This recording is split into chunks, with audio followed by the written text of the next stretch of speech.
So this brings me to the thought also because it's my birthday tomorrow.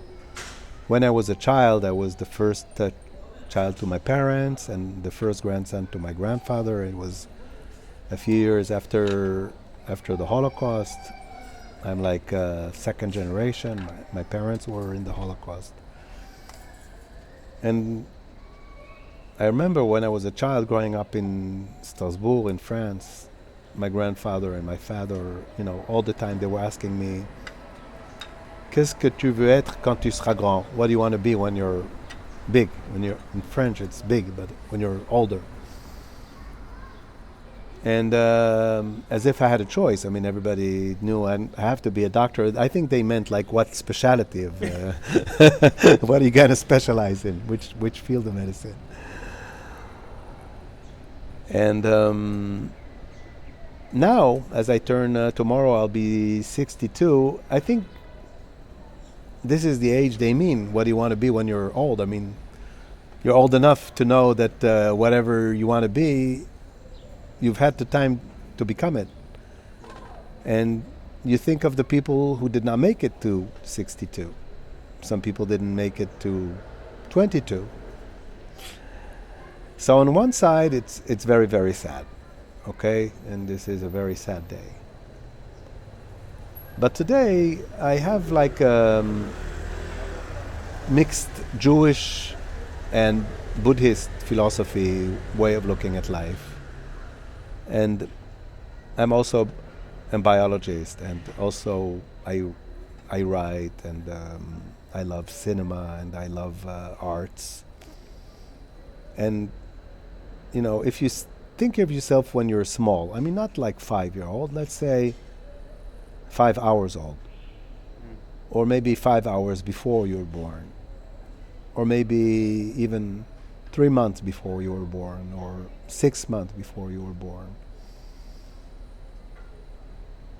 There is many embryos who were never born. There is miscarriages, there is abortions. So many sperm didn't make it to life, so many eggs didn't mature, did not ovulate. There is so many people who could have been that were never born. Yeah. Whoever was born is already selected from so many options of nature.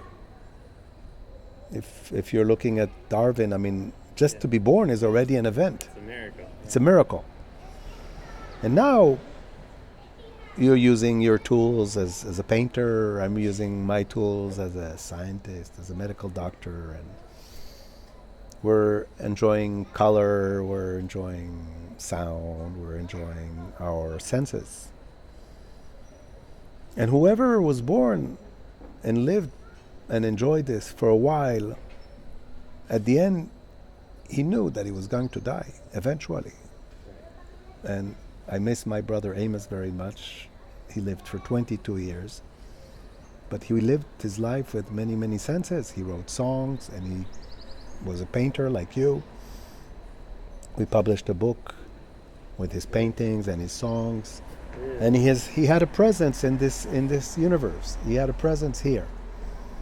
And it's our duty when we are here to enjoy nature, to enjoy life, to help each other survive, to help each other maybe to leave something better in the world. Maybe some art, maybe some song, maybe a patent or an invention or a book, or and if you're Newton, you can leave some rules, or some.